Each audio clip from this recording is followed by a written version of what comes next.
You're listening to Queer Tasmania.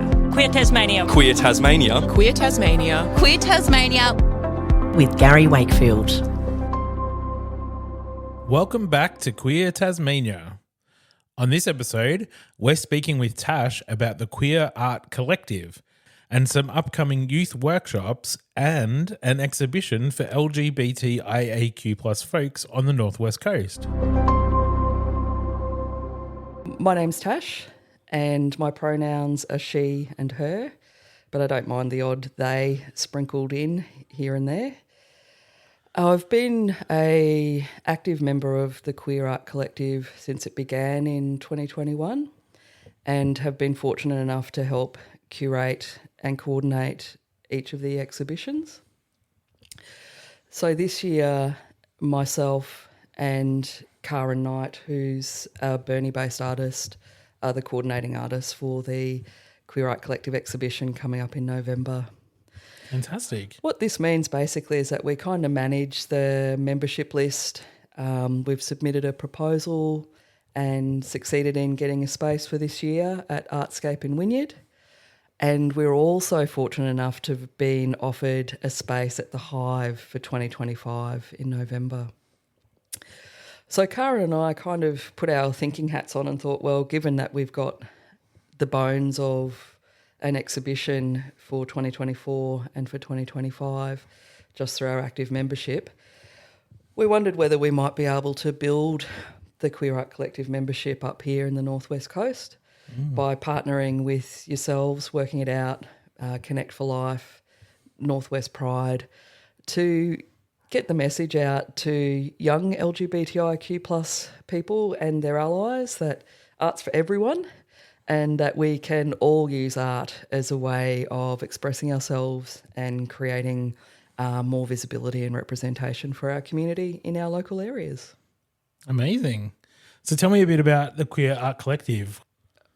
Queer Art Collective began in Launceston basically as a series of conversations between art students at UTAS. It emerged because there turned out to be quite a few non-binary and LGBTIQ+ identified folk in the arts classes at UTAS at that point in time in Launceston. So a handful of the group decided that they would aim to do a collective show or a group show under the umbrella of Queer Art Collective.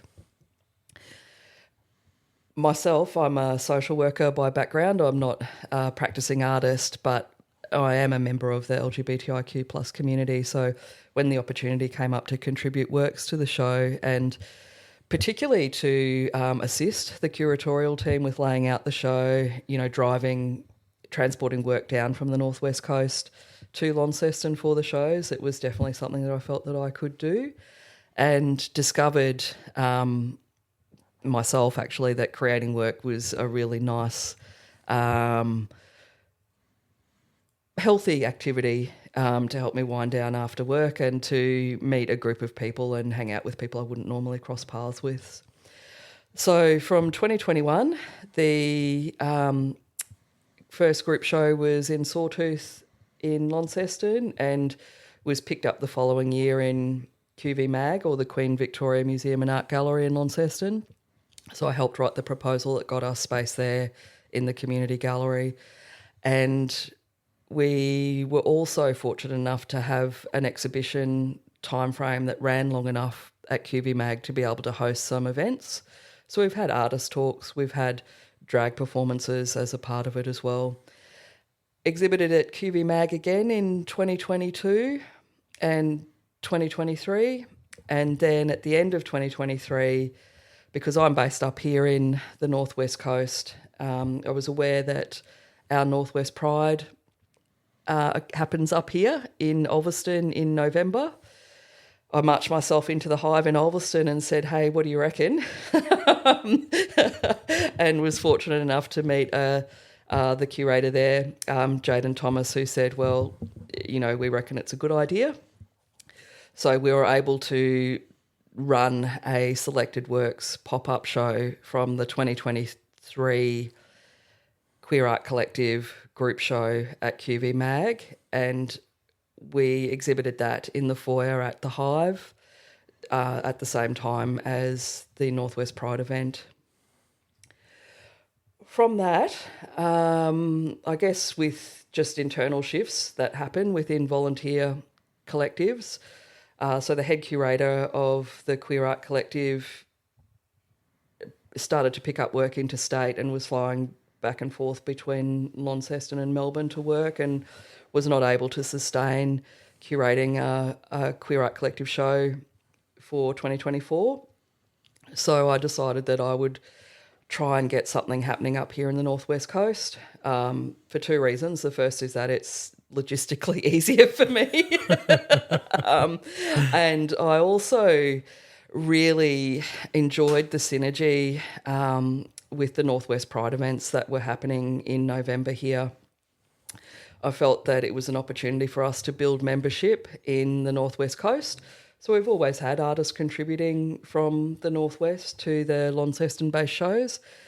But there's a lot of, I think, opportunity in the smaller communities here to really pull together and to make Pride a more expansive time on the Northwest.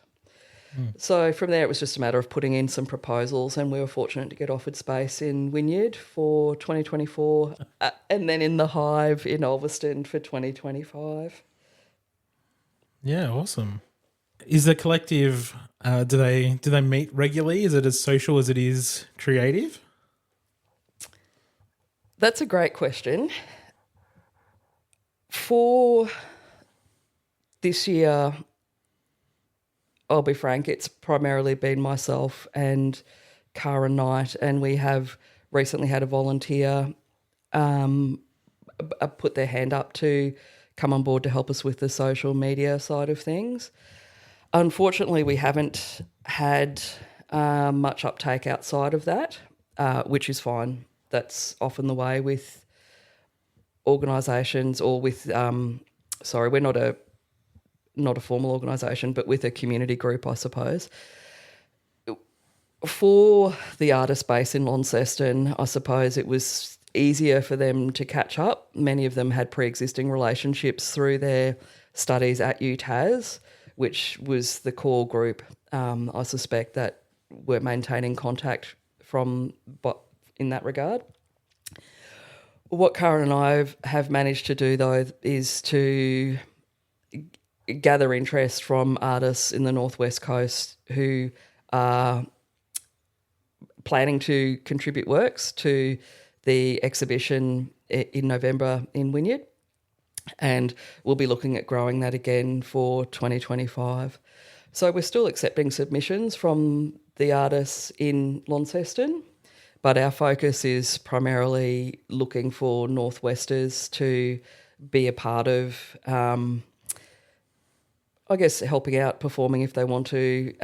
We've got space to do spoken word, which we've done in Launceston. We can do acoustic performances.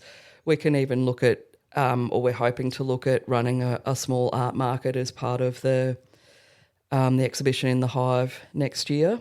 So it's really a place-based initiative, I suppose, or a response to what people in the local communities are interested in and wanting to do.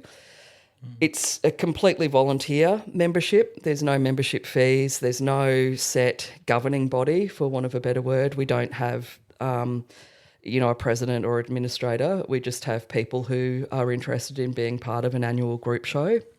And from within that pool, some of us put our hands up to take on the administrative and the organisational tasks.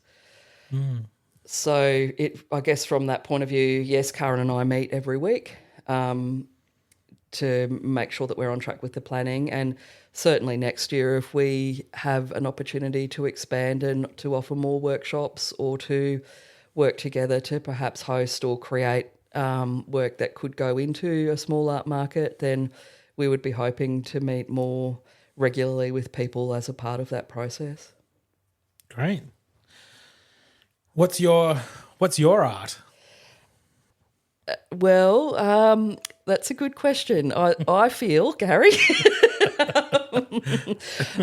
Look, I look at this whole process as performance art, really. We're pulling together something that didn't exist before we had an idea, and we're letting it grow and letting it breathe, and sometimes it's interpretive dance, and sometimes it's this magnificent beast that we could never have imagined it being. So last year, for example, at QV Mag, as you are aware, we had several drag acts. We had musical performances. We had artists talking about their work. We had poets delivering performance art. And we had a room full of art created by queer artists and ally artists. For me, it's the community-based stuff. So something that I've learnt from the time that I've been doing or practicing social work in the Northwest Coast is that for folk who have survived trauma of any kind, creativity and joy are often the two factors that allow them to find a way into a future beyond the trauma. People who have had to overcome challenges are often inherently creative, and joy, or what I think the Insta, social media folks now call glimmers, which is the opposite of a trigger. Joy is the sparks that keeps us going. They're the things that makes us feel alive. They're the things that help us feel connected to other people. So I have often scribbled and often tried to write I call it poetry, but others may not. And I also take a lot of photos on my phone, so I've been able to contribute my musings in a way that I never would have thought possible. And I've started creating work with a friend, so joint collages. So I paste together bits of photographs and post them to her, and she draws and posts them back, and we create works. So they're the works that I've been showing. But it's the process that's the main incentive for me to be a part of this. You kind of touched on it with what you were just saying, but I guess why is art so important to the LGBTIQA plus community?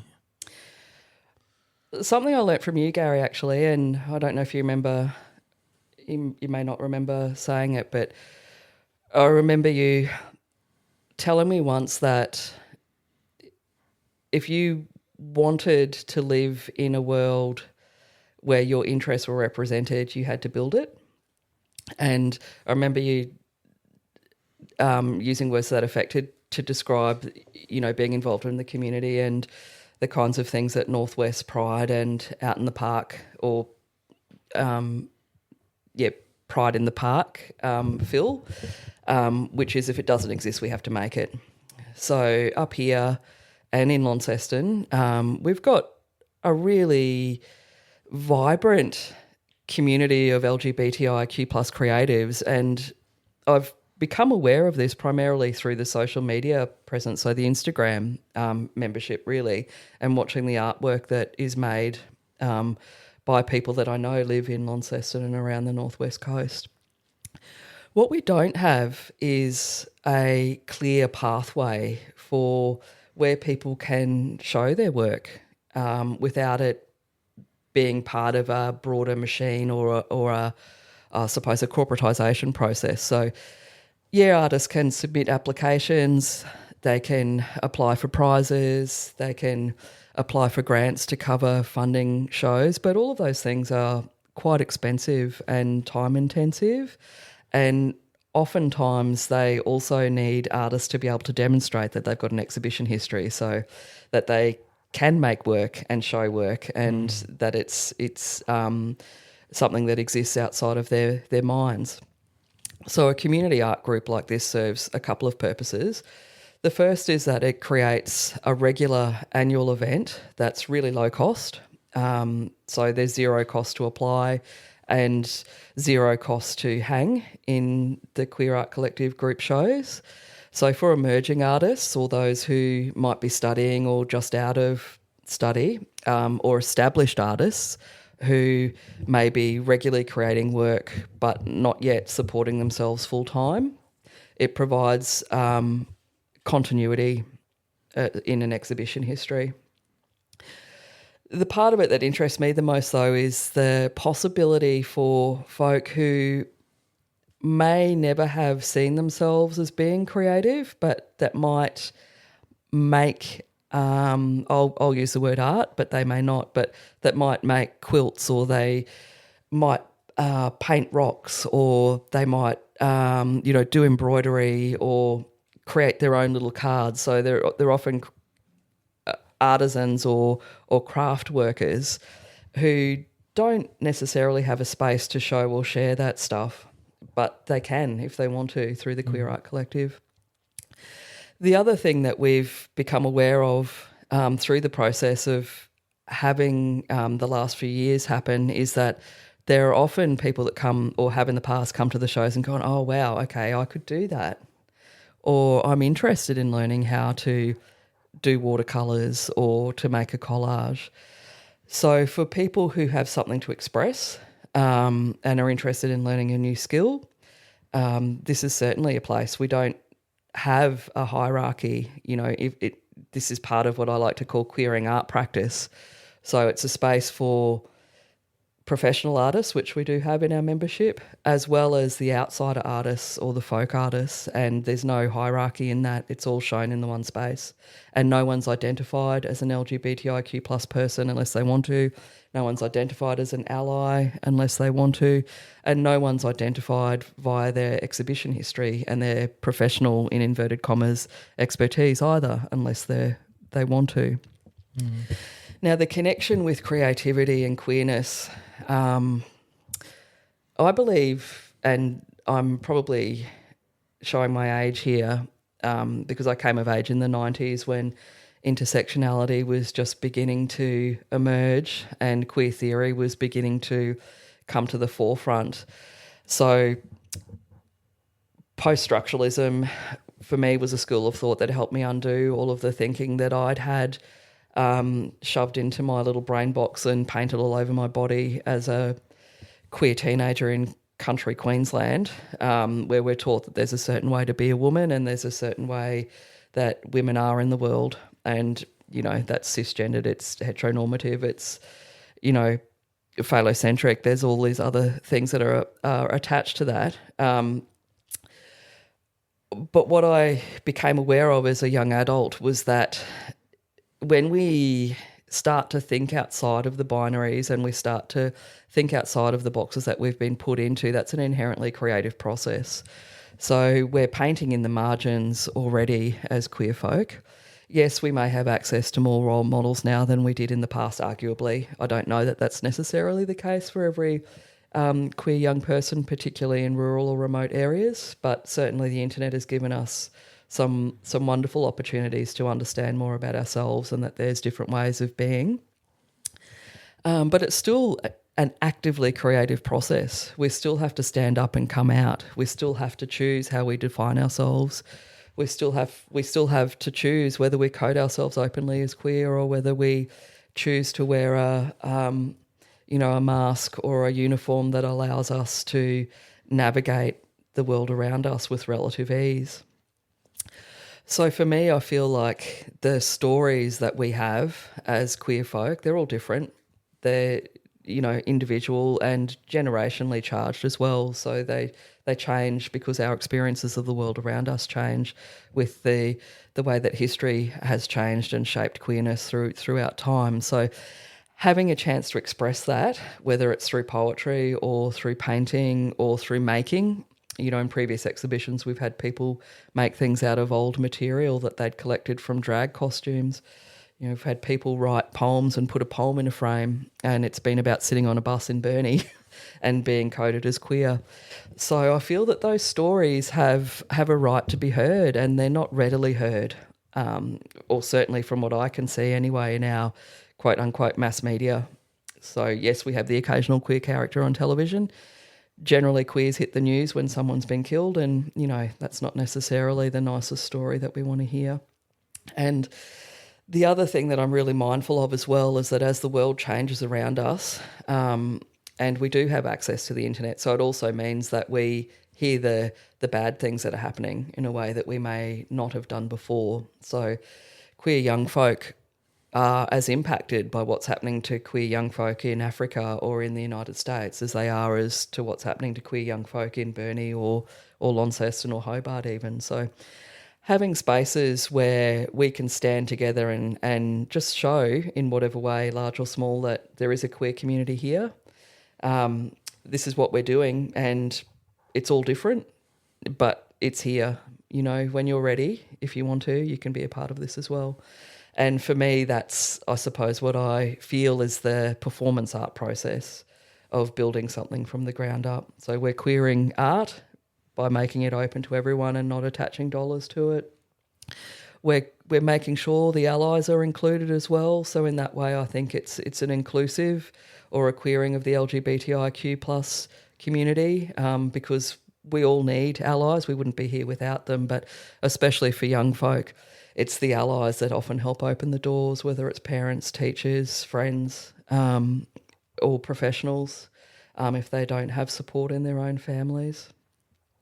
And yeah, it's creating cultural space too, that's free with no strings attached within a world that seems increasingly corporatised.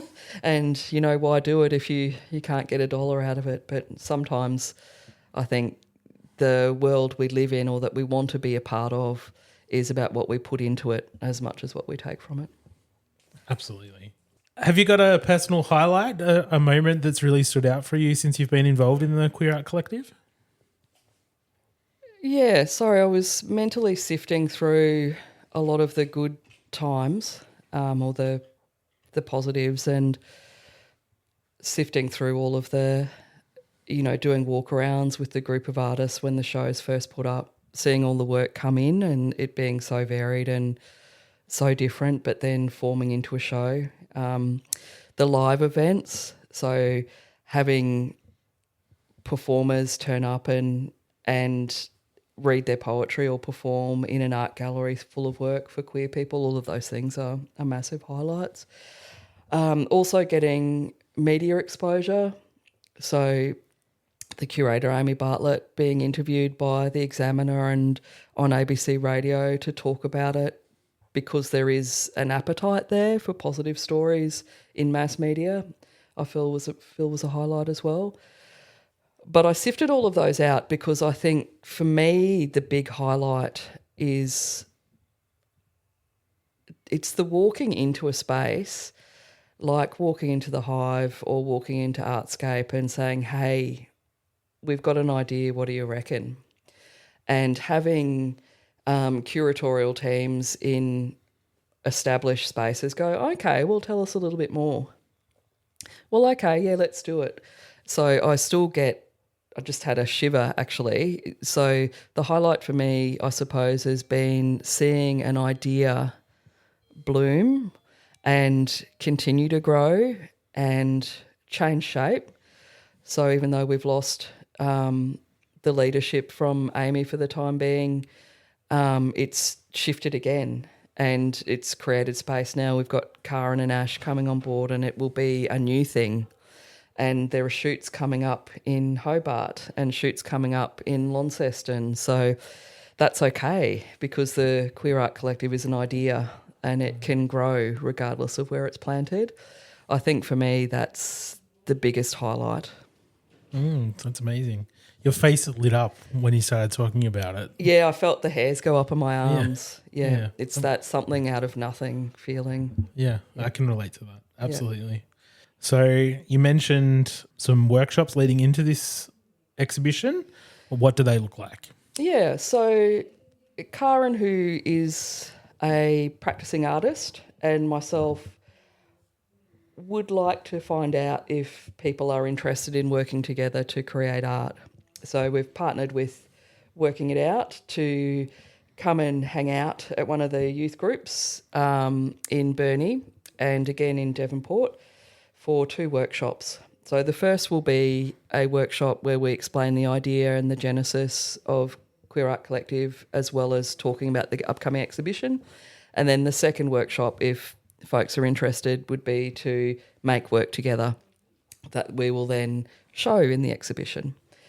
So here in Burnie, the consultation workshops will be on Friday, September the 13th at 4 p.m. And the creative workshop here in Burnie will be on Friday, October the 11th at 4 p.m.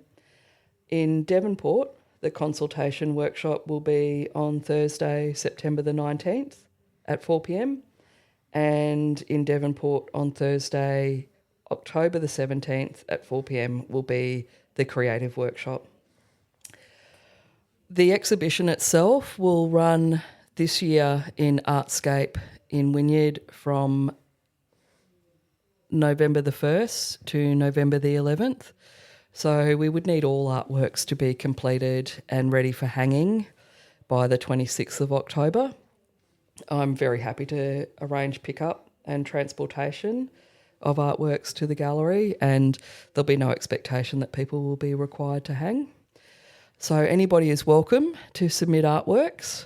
You just need to identify as LGBTIQ+ or as a queer ally, and you can express your interest by contacting us at queerartcollectivetas@gmail.com or by calling Karen Knight on 0412 634 698.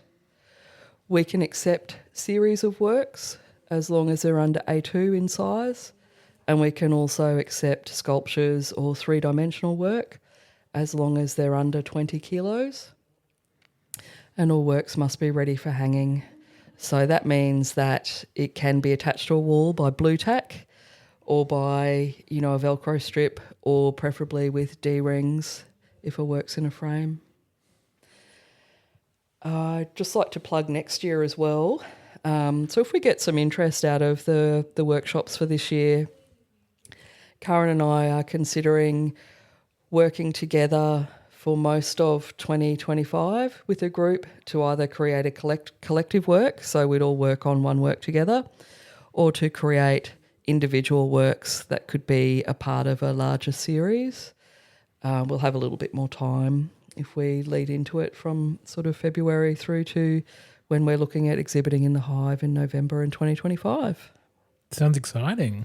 Could be, Yeah. but it's okay. It will be what it is. The most difficult thing is surrendering our own expectations and just being open to what comes forward. Yeah. Because I am forever snapping screenshots of all these amazing things I see on Instagram and thinking we could do that, we could do this, but ultimately that's not the point. The point is we do what is needed or wanted here. Yeah. Great. Anything else you want to talk about?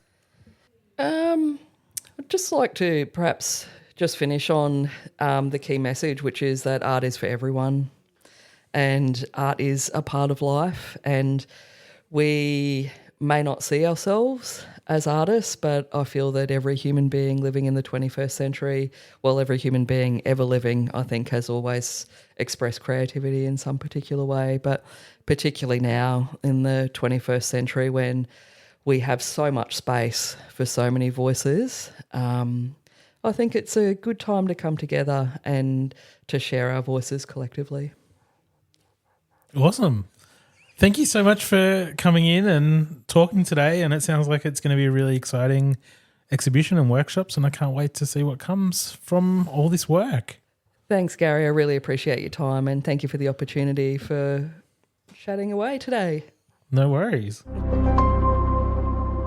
Just to correct and remind everyone on those dates, in Burnie, the workshop to discuss ideas was, by the time this goes to air, would have already passed. So I'm sorry if you were hoping to get to that.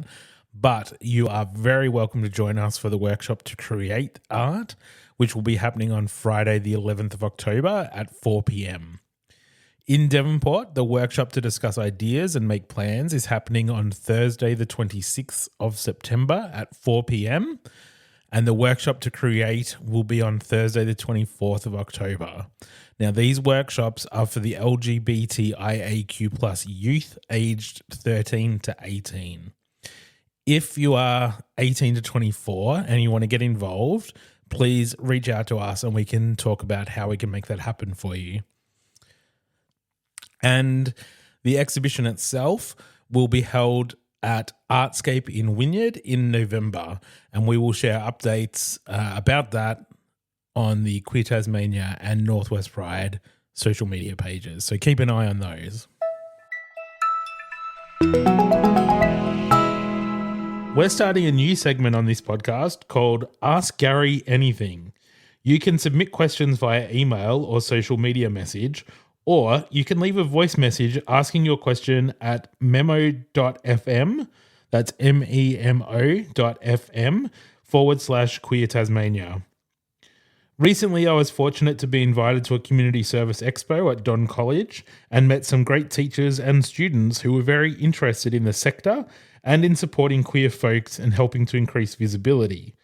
We asked them to leave messages and questions for us to answer on the podcast, and here they are. All right. I have no idea what these are in advance, so I'm a little bit scared. So the first one is, what does the LGBTQ plus stand for? LGBTQ stands for lesbian, gay, bisexual, transgender, and queer, but the full acronym also includes an I and an A, so LGBTIQA plus, which includes intersex and asexual as well. Those can be tricky to understand if you are not aware of what they all mean. And the podcast is actually doing a series called Understanding the Acronym, where we're going to talk about what a lot of those things mean.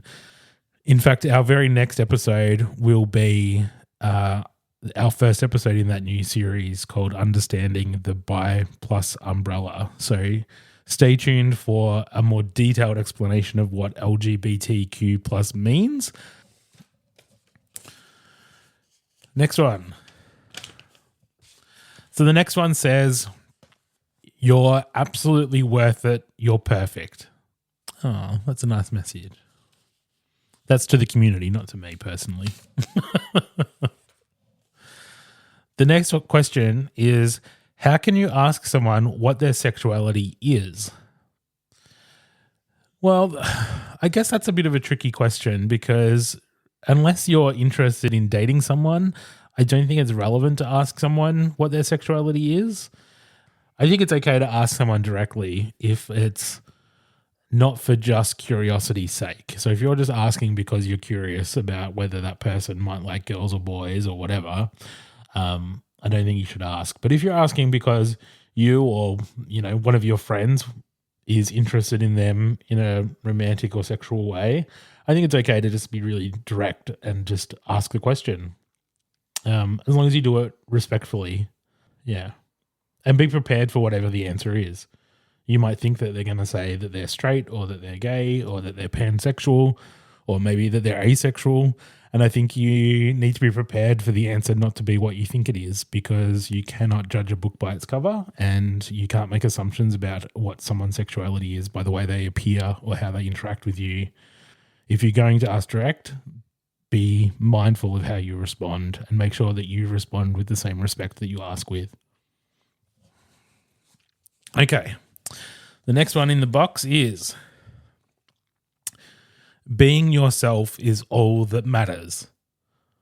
These are some good young people. This is amazing. Yes, absolutely, I agree. Being yourself is so important. To accept yourself, be proud of yourself. And yeah, sometimes that can be really tough, but I think having that sense of self and being true to yourself is really important. So yeah, great. All right, next one. Another question. How do you ask someone what their pronouns are in a respectful way? Okay. So for me, I find that when I meet someone for the first time, I will often use my pronouns in the introduction. I will say, hi, my name's Garry. My pronouns are he, him. And that way I'm kind of offering them the opportunity to say their pronouns. If they don't respond and I want to ask them, If it's just the two of us together, I will ask them, what pronouns would you like me to use, or, something like that. If it's in a group situation, I probably wouldn't say anything. I'd probably just introduce myself and hope that everyone says their pronouns in the group.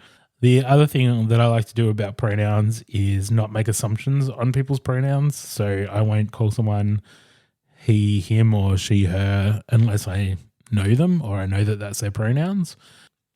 So I tend to default to they, them pronouns unless I've actually been introduced and know someone's pronouns. So that's another thing you can do, is just be respectful and use they, them until you know otherwise. That does take some practice and getting used to, but I think it is it's a nice way of showing that respect for the community, I think. All right, we've got one more, and it's just another message, not another question. And it just says, "You are loved," with a little heart. So that's lovely. Okay. Well, that's it from the Don College students at the expo. So a big thank you to all of the young people that left a message or left a question at the Don College expo.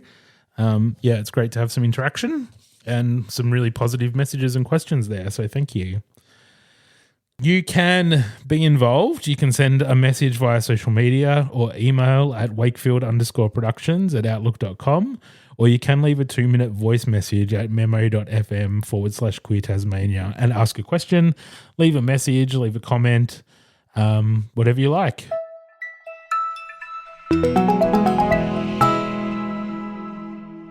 I know our episodes have been a bit sporadic at the moment, but we do have some more episodes recorded and they're getting edited, and we do have some plans for some really fun episodes as well. And we'd love to hear from you about what you would like to hear on the Queer Tasmania podcast. I can't wait to share some more content with you. We've got some really cool stuff coming up, so I look forward to that. In the meantime, take care of yourself and each other.